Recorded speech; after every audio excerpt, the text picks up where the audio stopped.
Bonsoir, je suis Mariam Diallo, journaliste rtmtvpolitique.com. Cellou Baldé, il n'y aura pas de glissement, il est temps pour le CNRD d'arrêter la fuite en avant. À l'ANAD, l'idée d'un glissement du calendrier de la transition n'est pas à l'ordre du jour. En conférence de presse ce mercredi 29 novembre 2023 à la Maison commune des journalistes, les leaders de cette coalition politique disent croire encore à la promesse faite par le colonel Mamadi Doumbouya. Selon Cellou Baldé, responsable des fédérations de l'UFDG à l'intérieur du pays, qui s'est exprimé sur cette question, il n'y aura pas de glissement car le colonel l'a dit et réitéré. On les avait mis en garde. Autant une transition est longue, autant c'est mauvais pour ceux-là qui gèrent la transition. Aujourd'hui, ce sont des initiatives purement politiques et populistes. Le CNRD s'est évertué à créer des coalitions. En 2022, quand on mettait en place le CNT, il y avait cette coalition politique. Aujourd'hui, on parle de 31 coalitions politiques, de 5 fêtières de la société civile.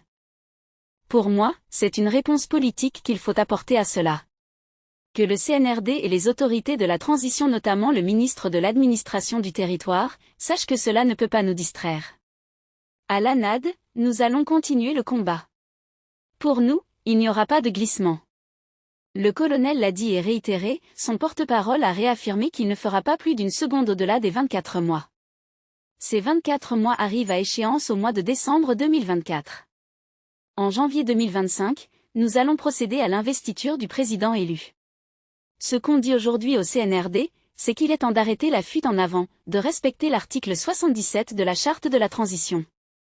Il est temps de faire appel aux véritables forces vives de la nation pour qu'on se dise des vérités en face. Ils savent très bien que ce n'est pas une transition qu'ils sont en train de conduire aujourd'hui, que la véritable transition a déjà quitté son chemin.